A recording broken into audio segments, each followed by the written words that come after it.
shame on me. I didn't start recording. Now I've started the recording, so all the students are only going to get what is discussed from here on, the ones who couldn't come to the live show. Now let me address your question. And could you ask it again? I'm sorry, I got off on that different train of thought. No worries.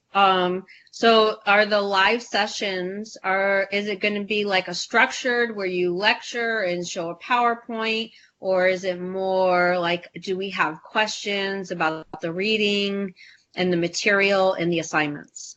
I am not going to prepare lectures, but I think it is more like a question and answer forum to make sure that your needs are addressed, and not just that, but that you can, I don't know, see my hand gestures, and you get something out of communicating with somebody when you see the person. And so there's that, and it's kind of to assist with breaking down the isolation that can happen in online courses. So there's a number of reasons, but I would imagine that some of my peers who are part of this live session experiment may want to do lectures. I'm not going to. I do have some points that I want to go through just to make sure that if there are any questions about them, that you have me available to respond to them. And they are about some of the objectives for week 2. I will talk about the objectives for every week, and I'll talk about the assignments for every week, and then I'll want to answer all your questions. Does that make sense? Yes, would you prefer a lecture with the slides and stuff? I'm saying no. No, I just didn't know, like, if you were going to do, like, add to what we're already reading.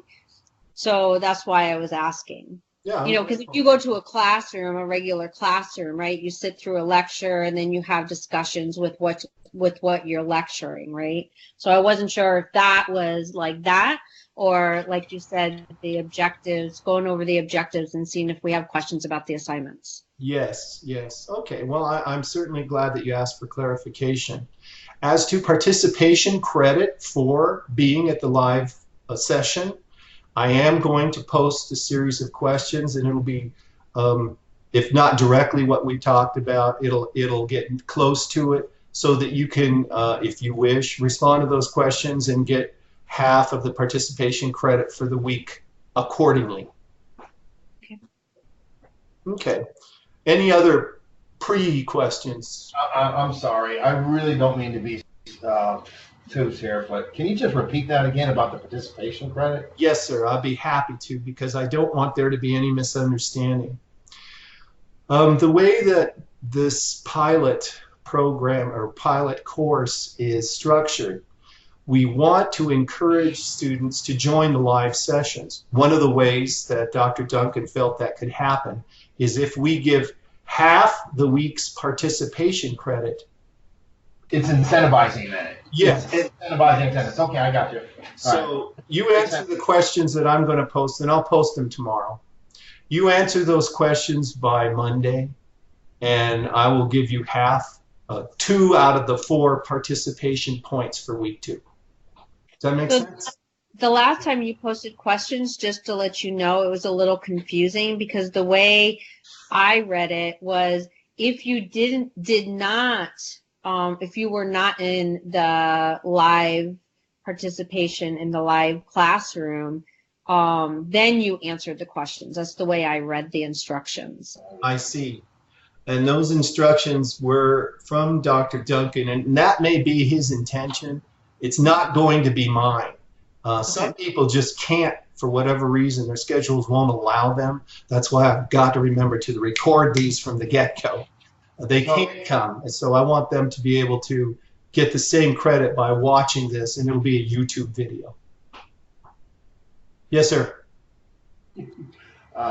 So whether we participate or we watch it, the recorded piece afterwards, it doesn't matter if we're there or we watch it later live. We have the option of doing those by Monday. The questions that you're going to put out later. Is that correct? That is correct. Okay, I just want to clarify that for all the slackers that couldn't show up.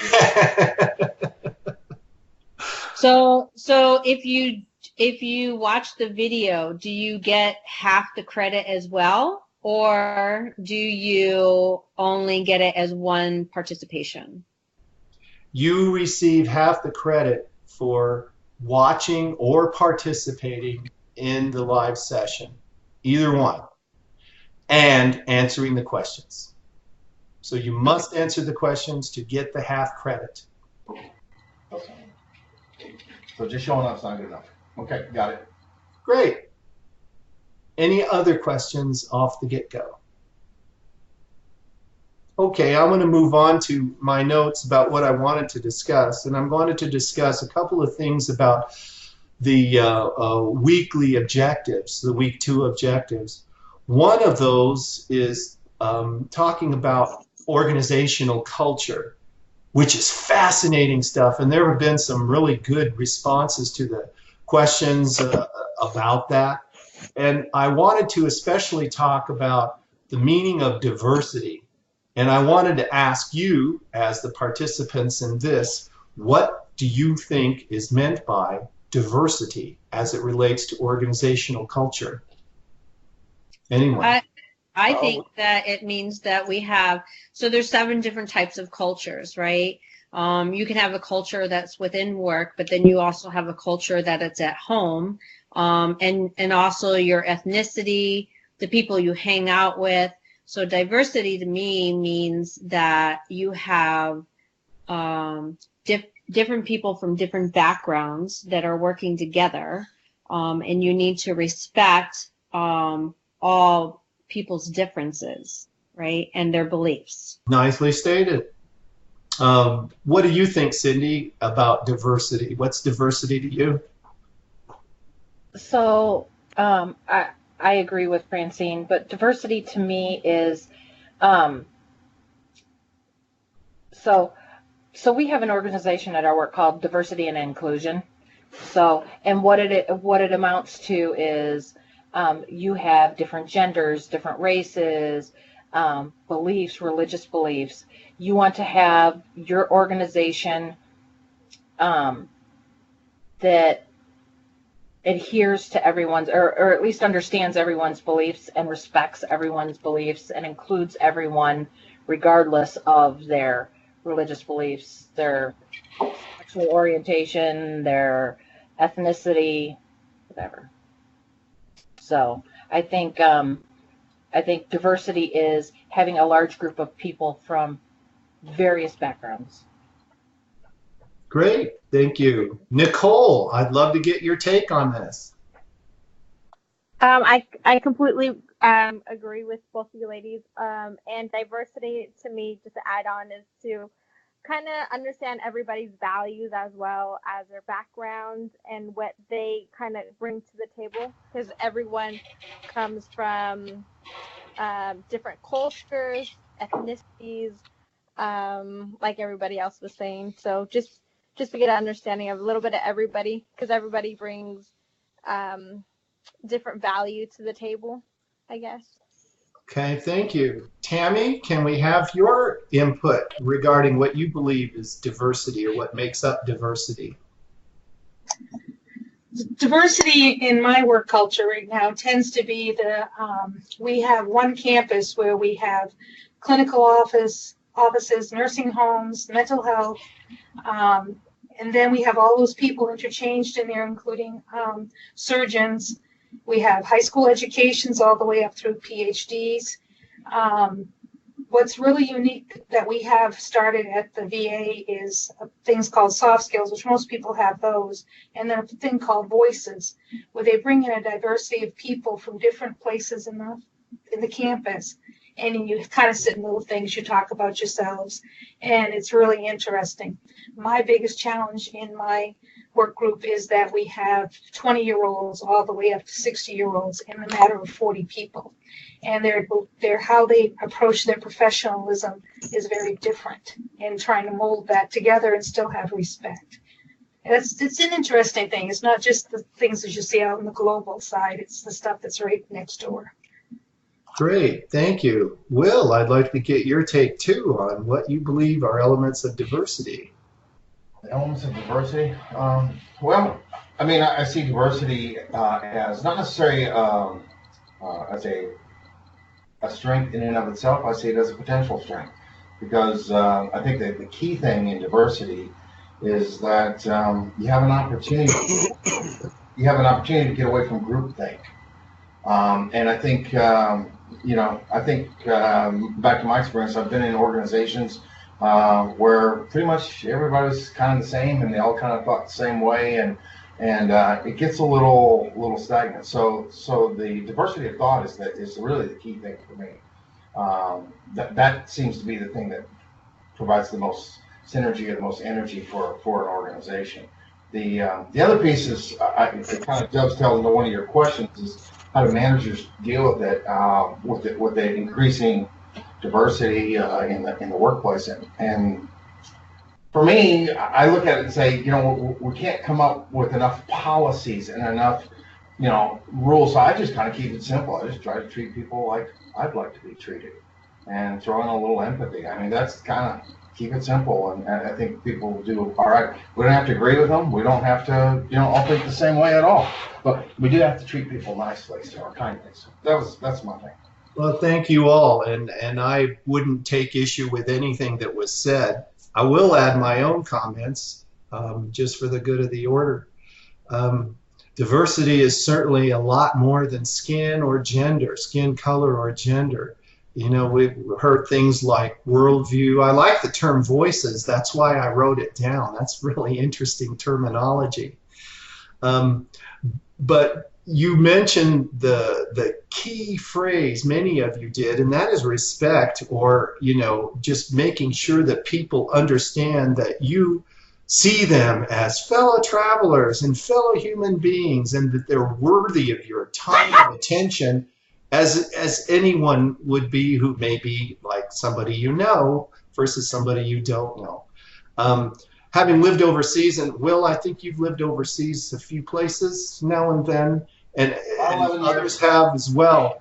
That is so eye-opening. I got a big charge out of living in Korea, especially because Asian cultures are so different than the United States and where I grew up, which was in Southern California. And so I made many missteps. But after a while, I came to understand that, my way is not always right. I hate to say that. I hate to hear it. I thought it was. No. But yeah, that's great discussion on diversity. Is there, and then Will, you mentioned manager's responsibility, which was going to be my next question about diversity. And there's been some really good responses in the classroom about that.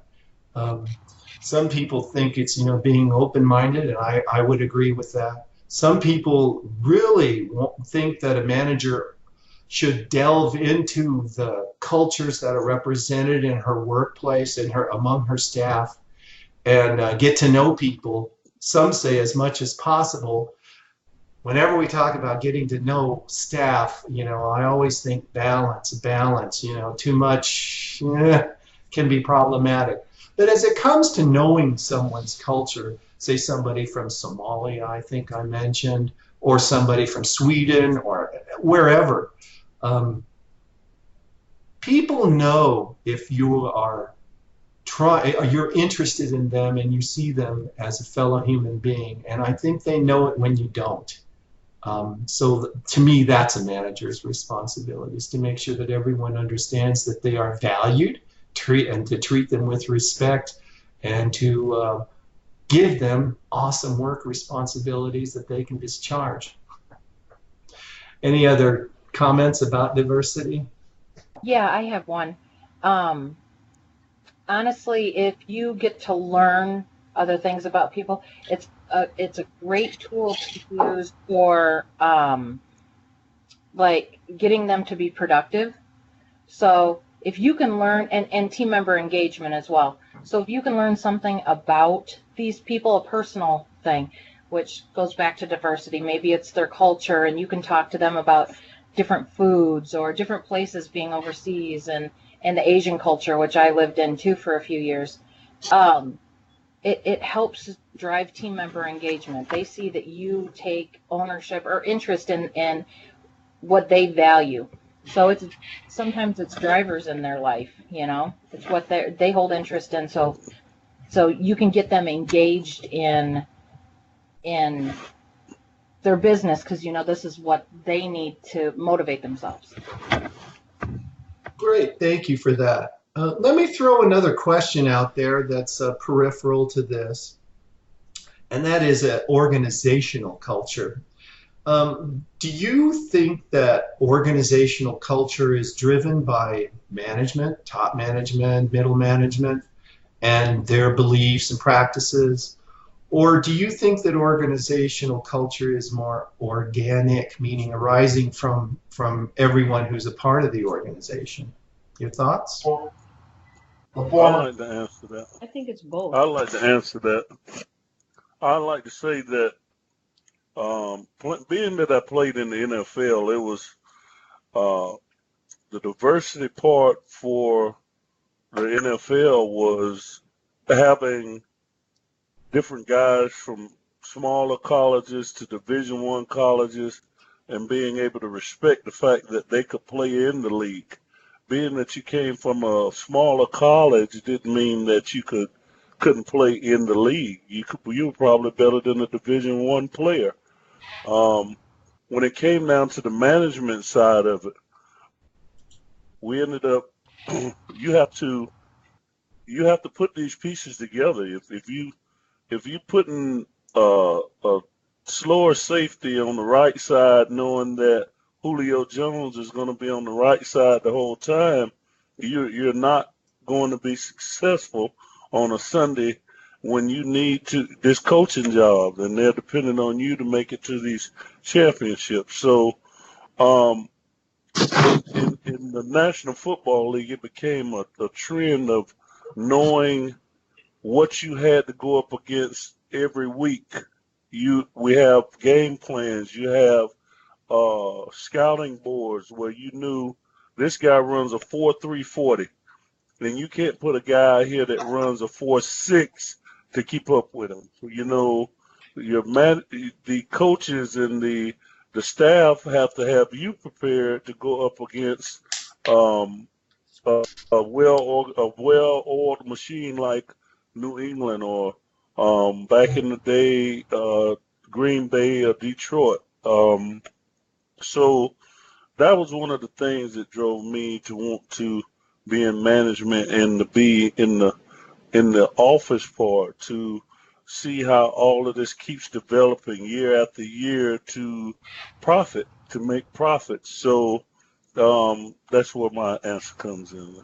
Well, I appreciate you joining us, James. Welcome. I have to apologize to you and to, let's see, Chris Vincent's with us, and James and Martha is with us, and Mel is with us. Excuse me for not recognizing you guys earlier. As I say, this is my first time working this system, and I'm not sure how to work everything, but I'm really glad you all joined us. And if you could unmute your microphones, I see most of them are muted, so if you want to talk, unmute your microphone and just chime in. I've called on people because I could see who was there. I can't see everybody right now, and that's fine, but I want your input. Thank you all for being here. Thank you. And thanks for your input. Does anybody else want to talk about organizational culture and from where it arises? I can maybe speak to that a little bit. I've worked in several different organizations, and I believe the base of the organizational culture comes from upper management. However, they expect their frontline leaders to drive the organization's culture. So I think the expectations set from above, but I believe the frontline leaders are the ones that actually drive the culture of the business, and that goes back to team member engagement and upholding the policies of the organization. Thanks, Cindy. I think I've made a point a number of times to, in response to postings, that definitely the ethical bent or feeling of management is going to be reflected as it rolls down through the organization, whether for good or ill. And there are many examples of managers who were unscrupulous and that rolled down. And then there are some great examples of managers who are just fantastic, and the ethical environment of their organizations reflects that. Okay, any other comments about organizational culture or diversity that someone would like to share? Well, I'm going to move on then. And another of our objectives is change management. Before I get to that, and because some folks joined us a little later, I wanted to make sure that you understand that this is being recorded, and that I will be posting some questions that if you as participants answer, and I'll post these tomorrow, they'll be written questions, and I'll be looking for your written responses. You will receive half participation credit, 2 out of 4 points for week 2. So I wanted to be clear about that. But on to change management. Anybody belong in an organization that was absolutely static, that just did not change? I wouldn't think so, but if you want to say so, that's great. Cindy, were you going to say that? I was in an organization that struggled with change. Then there was a big restructure. There was a buyout. They dismantled all senior leadership, put in new senior leadership, and then large change occurred. So it was pretty interesting to see the difference, for the better, obviously. Well, that's good. I've also been in a very difficult organization that the leadership was changed out wholesale. It was a city government, and the change was, well, I would say miraculous. It went from like wondering, am I going to be walking out around lunchtime with all my belongings in a paper box, or am I going to be able to stay another day? And all that changed. It was wonderful. Yeah, organizations change, and change is inevitable, and I think we pretty much all understand that. But let me ask you, as potential managers or as real managers, what do you think are some good tips for engineering positive organizational change? What should a manager do to provide an atmosphere where change is done readily and positively? So from I would say, when in the nursing program, they talk about that a lot. And one of the things, and at the VA, we have a lot of committees and stuff that we create at the VA so that people on the lower, like the frontline staff, can be involved. You want your subordinates to be involved in the change, because, and make them feel like they have some sort of say. So, creating a committee where, you can present like this, this is where we're going. How do you, how do you think we should get there? And then listening to the feedback from the staff, and then actually trying to implement the changes. Yeah, I think that is probably the #1 way to assist change in going in a positive direction, and that is to involve staff in it, especially as it concerns their specific work processes that are going to undergo change. My experience is in local government finance, and financial systems for governments are extremely complex. They are for the VA, I assure you. And implementing a change organization-wide with a new financial system just is not going to happen well unless there is representation across the board.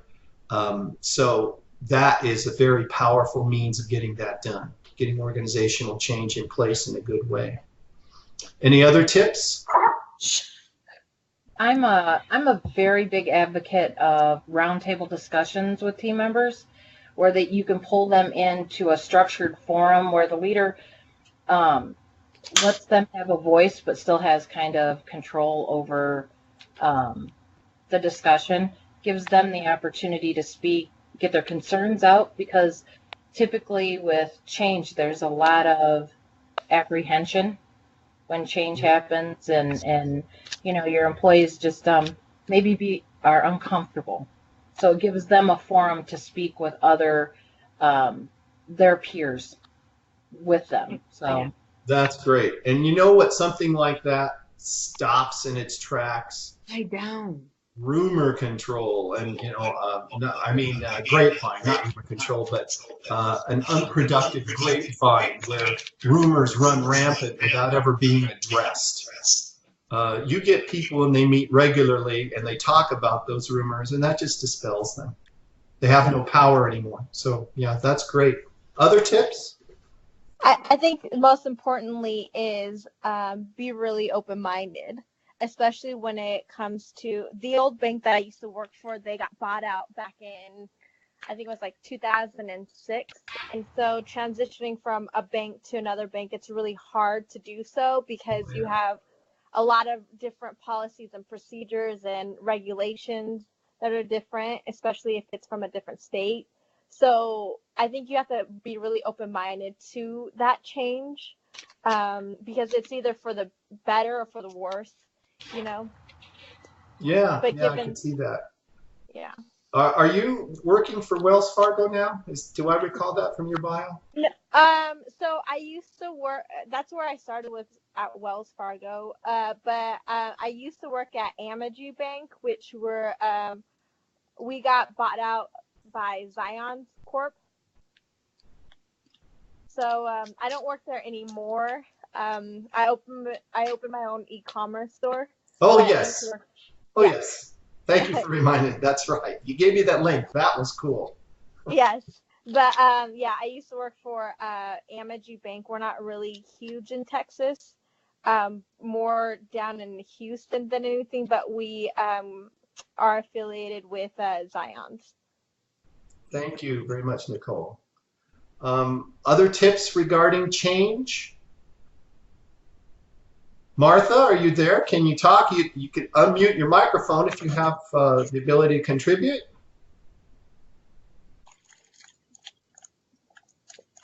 Or Mel? I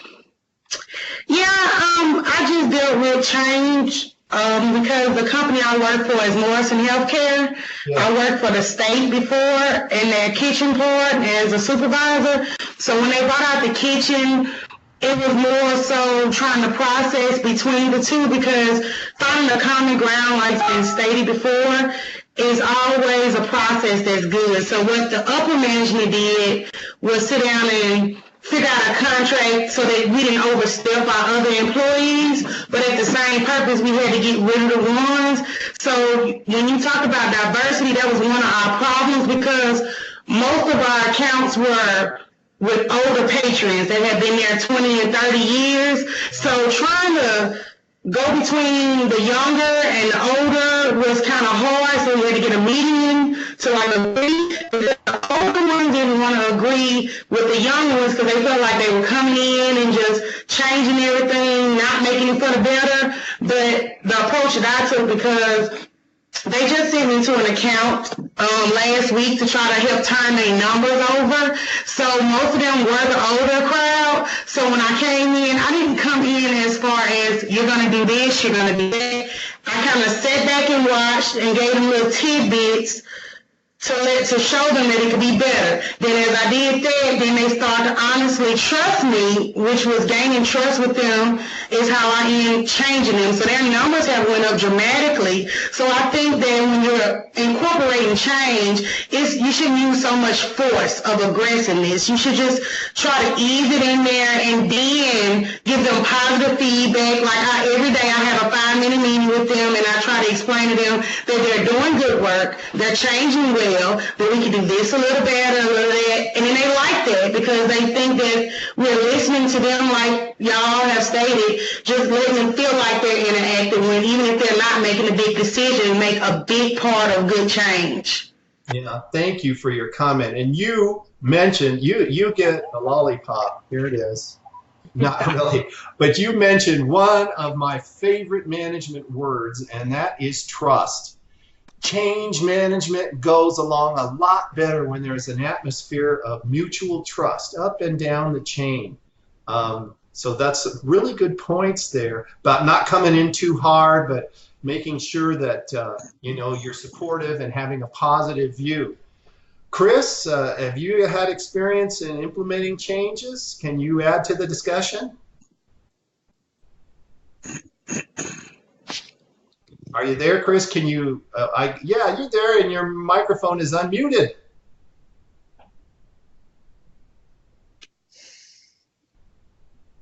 Well, if you can't respond, I mean, that's cool too. I just want to make sure that everyone's heard. Martha, how about you? Have you had experience implementing change, and do you have any suggestions for us?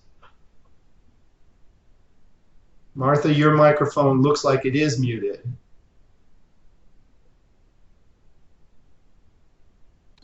Can you hear me now? Yes. Okay. I thought about change using focus groups. Oh yeah. Uh-huh.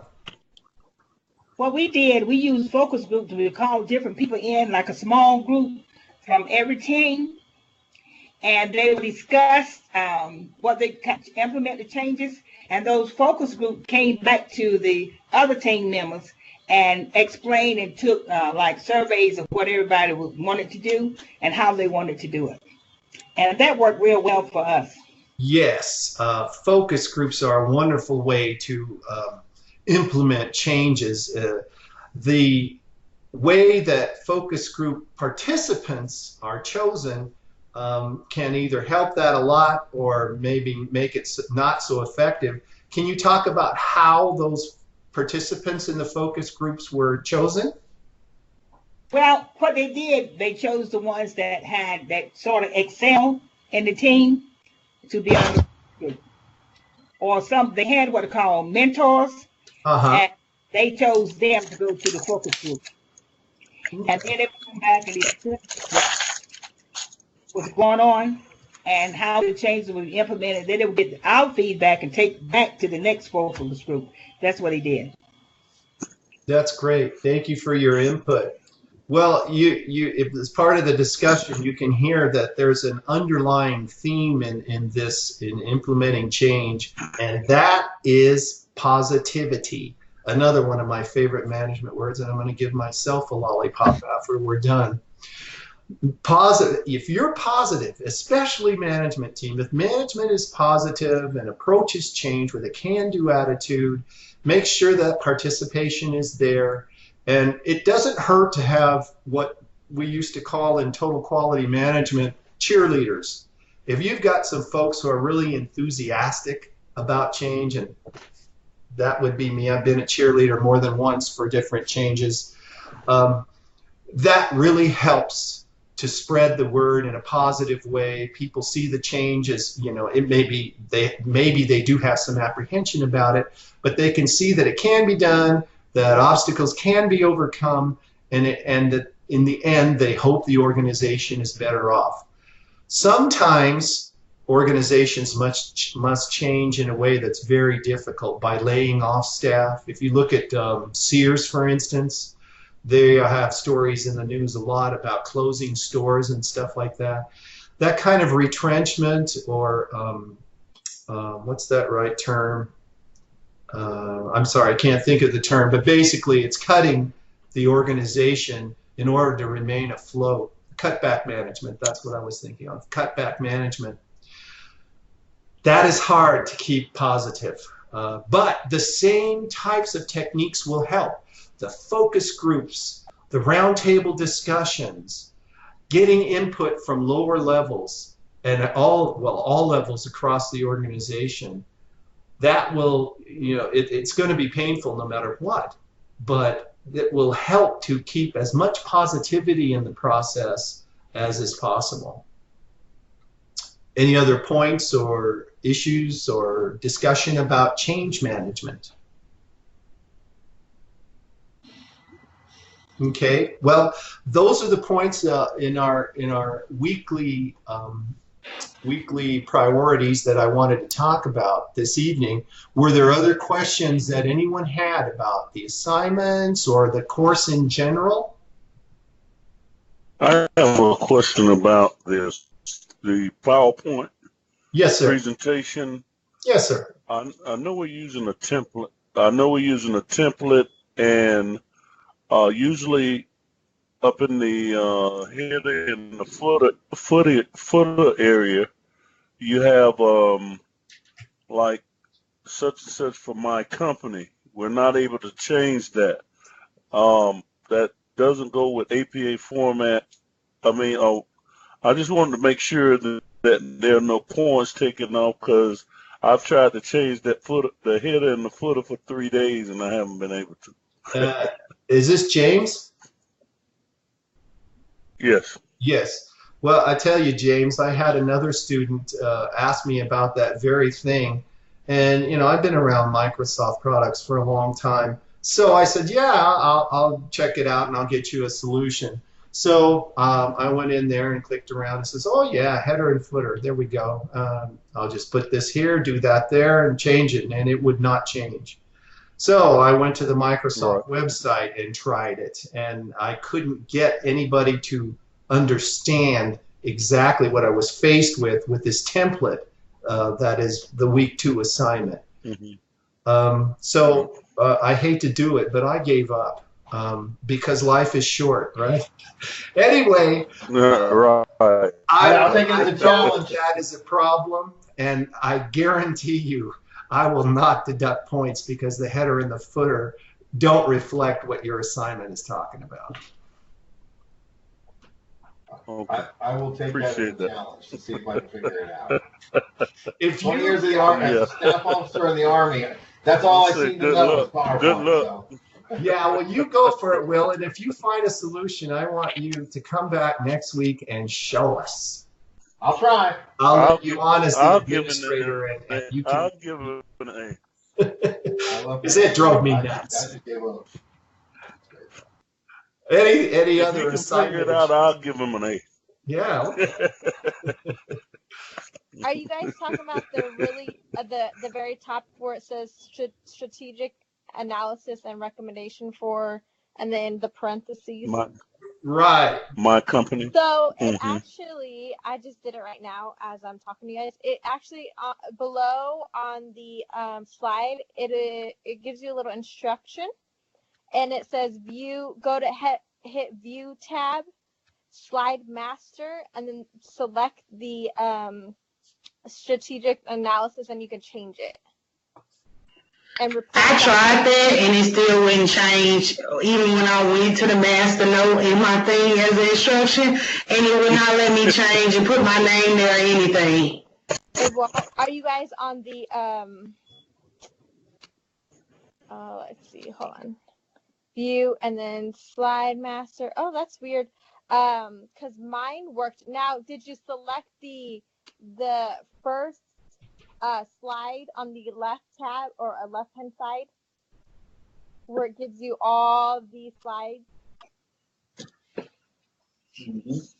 did. I select the first because it said the master copy, and that would have been the master copy. Okay, the first one, and then double click it.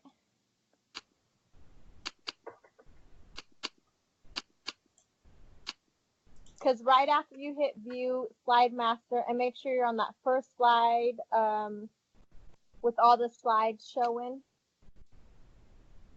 The outline, I guess it's called the outline view.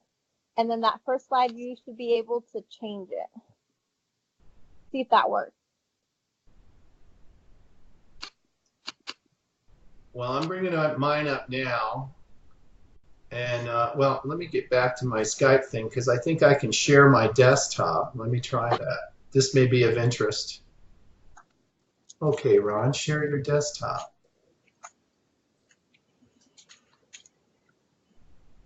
Can you see my desktop?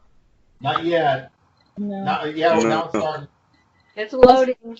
Yeah, it's loading up now. There you go. There you go. Yeah. Okay, so you said to come down here, Nicole?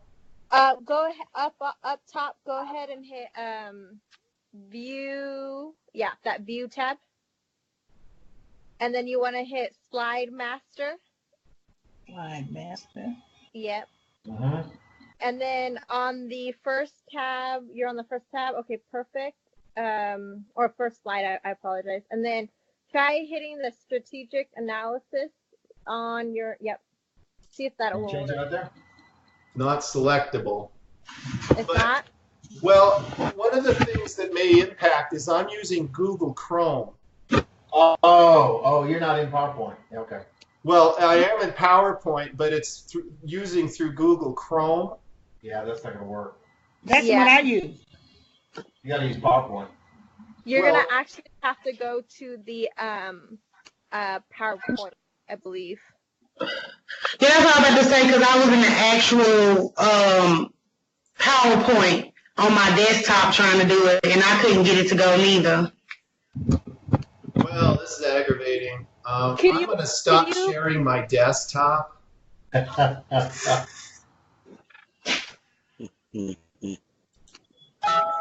I don't know. Wait a minute. Did I do? Can you still see my desktop?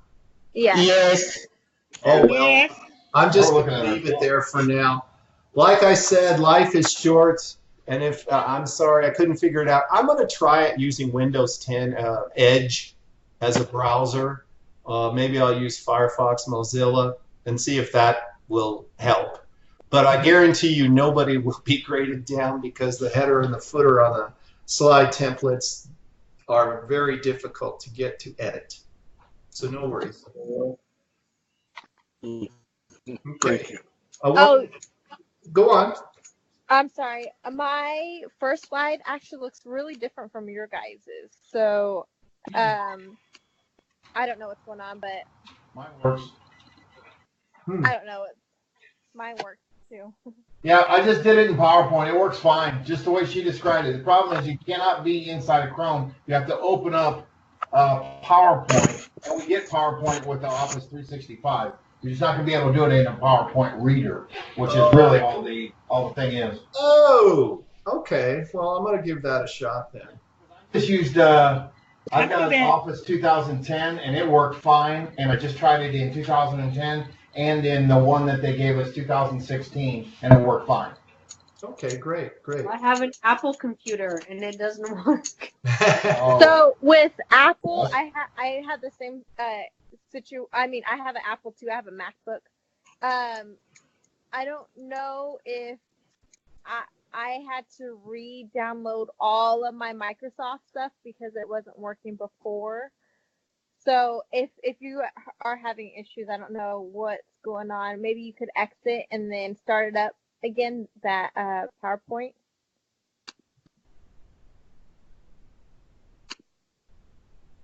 Because before getting Microsoft, I had to convert all my documents to where a regular computer could pull up my assignments. It was a hassle. Well, see, I didn't have that problem. This is the first time I've had, well, of course, in the nursing course, they don't give you already made templates. This is So how did you get it to do it again? Because I pulled up the PowerPoint while I was on listening, and I went to the view slide, and then I'll hit what? View Master. Hit the View Master. Then go over to, on the left-hand side, there'll be a line there, and click on the first slide in the master, and then you'll be able to do it. View Slide Master. But Yeah, but it's got to be PowerPoint. It doesn't have to be the latest version of PowerPoint. It's going to have to be PowerPoint, I believe. I don't think it'll work in a PowerPoint either. Somebody's doing it now. There it is. Again, get rid of the brackets. Oh my, what am I doing wrong? That's Does it. that do it for, yeah, that did it. Yep. Oh, Nicole, you're a genius. So are you, Will. Okay, do it one more time. I'm sorry. We've set the bar pretty low. So view, the view tab, and then slide master, and then you can select and edit. Well, it worked for me, and I am still in Google Chrome. Are you? Yeah. Wow. Okay. Well, I was just trying in mine and it worked. So if it works in Google Chrome, great. Yeah. In any case, I still will not grade anyone down. You can't work that magic. Thank you. So no worries. Thanks. Okay, I wanted to talk a little bit about the Learning Team Charter and the assignments to team members that are part of the charter. How many have actually opened up the charter document and scrolled down past the introductory stuff about, you know, what team members will do or won't do, and then got to the actual future assignments where team leads are chosen for the papers for or the assignments for weeks 3, 5, 3 and 5, so 2, 3, and 5. You've done that, Francine? Yeah. That's great, because that is required. Your team will need to choose leads, or however you want to divide it up, for those weeks 3 and 5 that will be remaining weeks with team assignments. Wanted to be clear about that. Okay, it's getting close to wrap-up time, so I want to make sure and throw it open to any additional questions, which you're not limited to just this forum. You can always ask me. Well, my thing was, I know you gave my team amazing a couple of people we can't get in touch with, so your instructions are to, if you can't get in touch with someone by deadline time, to go ahead and turn the assignment in anyway. Yes. Am I correct? Yes, and that is so not just with week 2, but with weeks 3 and 5 as well. If there are team members who you can't get a hold of, and life happens to all of us, you know that, James. Sometimes they just can't, then you got to move on without them. Let me know when the assignment's posted who participated and who didn't, and I've got to grade accordingly, because everyone has a responsibility to work diligently with their learning team, and I'm going to grade accordingly. So yeah, you got to move on. I would say for this charter, no later than Sunday. You got to be able to finalize it. It's I agree. Okay. I agree with people living in different places that it should be pretty well drafted up by Sunday so it can be reviewed on Monday by everyone. That's my experience through the nursing program. Okay. Yeah. I think I guess I've been lucky. Our group's been pretty quick. So much the better. Good for you guys. Okay. Any other questions?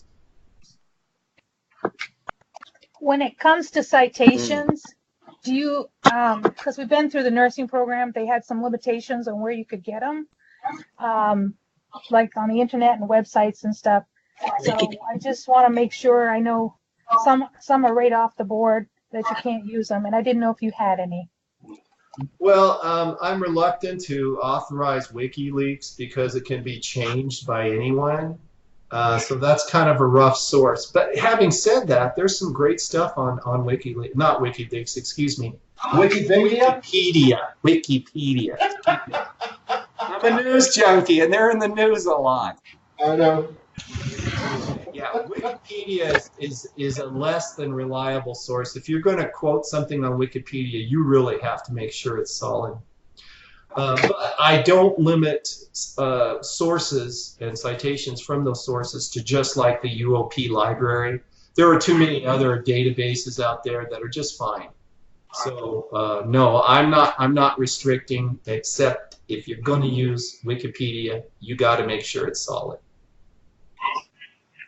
So something else in the nursing program, we couldn't use any material that was more than 5 years old. Do you have any guidelines as to how long for the material, like how old it should be? I'm just not willing to put a limit on it like that because it seems to me to be arbitrary. There are things, and this is a management course, there are things in management that are 100 years old that are perfectly valid. So no, I won't. Hello? With that same preference, do you have, I've been with Phoenix for a while, and I know that it get ran through the system for the check, a plagiarism checker. So I've taken a management class before. Is that, do I need to cite that I'm using from something from an old paper or anything if I decide to do that? Well, if you, and thank you so much for bringing that up, Mel. I really wanted to talk about the plagiarism checker. Now, I didn't use it in week 1. I didn't put anybody's table through the plagiarism checker. I will for weeks 2 and probably through the remainder of the course. For some things, maybe not everything. That's like, I like to keep you guessing, you know. So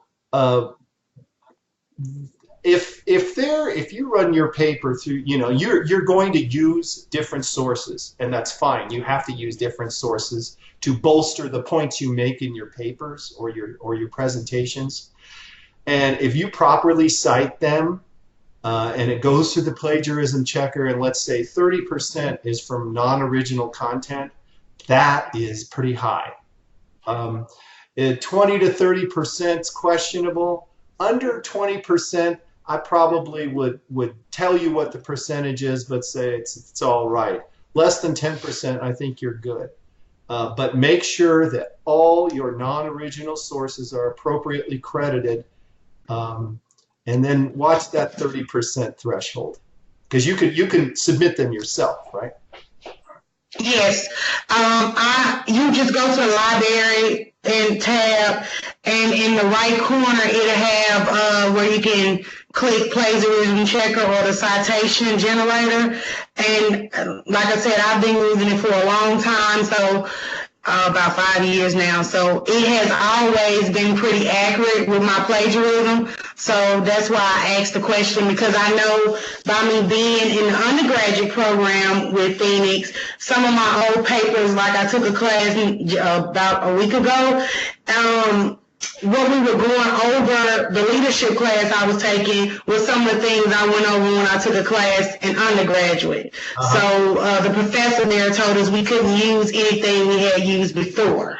Oh, I'm not going to make that restriction. If it's appropriate to the assignment and it's has fidelity with the assignment instructions, it meets the assignment instructions and requirements, I'm not going to say you can't use a previous paper. You can. Okay. In fact, if you use that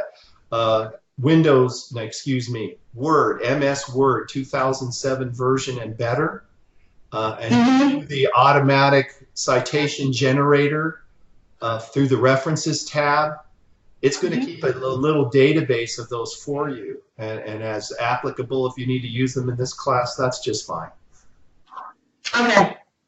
Great. I did think that was good too, though, because all this time I've never used that like that until y'all showed us last week. That's great. Yeah. Well, everybody's got to find out when they find out. But yeah, it can be very helpful. You said you've been in school 5 years and you only learned now how to use that. That's on the track. Yes, I have been with Phoenix. I got my undergraduate from Phoenix, and now I'm working on the master's. Well, better late than never. That's what I say. Any other questions for me? Hello? I have one more question. Yes, James. Yes. Okay. I want to ask about this slide master thing again. Yes. Because I was able to go into it now. You said go to slide master and do what? Slide down. Yeah, the view tab, and then slide master. So across, you open the PowerPoint presentation, and at the top it has a view tab. It's got a review and a view tab. We're talking about the view tab. And then over on the left, several boxes over it says slide master. Right. You click on that, and magically it worked for me. I could now edit the header on the PowerPoint slide, the initial title slide, which rolls down into the others. Why it won't let me do it? I don't know why. Maybe because I'm not in. I guess I'll have to try it later. Yeah, try another browser. Well, I appreciate it. Yeah, try another browser next time when you get a chance, and hopefully that'll work. Was there another question? I thought I heard a female voice. Yes. This is Martha. It took me a while to get on. Did I miss something in the beginning? Yes, you missed something in the beginning, and I will admit to you that I didn't start the record button for this session in the beginning either. But I'm going to post a link. It'll be a link to YouTube where our live session, you can review it at any time. Okay. So I'm going to post a series of questions about the live session tomorrow. If you respond to the questions, you'll receive half the participation credit for week 2. Okay. Great. Any other questions? No, sir. Okay. Oh, go ahead. Did I hear a question? Okay, then I'm going to close up for now. As I said, I'm recording this, and you can watch it at your leisure if you wish to, and I'll have the questions for this session posted tomorrow. Okay? Thank you all so much for participating in my first live session. Thank you. This is great. Thank you. Thank you. Thank you. I enjoyed it. Thank you. Most welcome. Thank you all. Have a good night. Good night for now. Good night.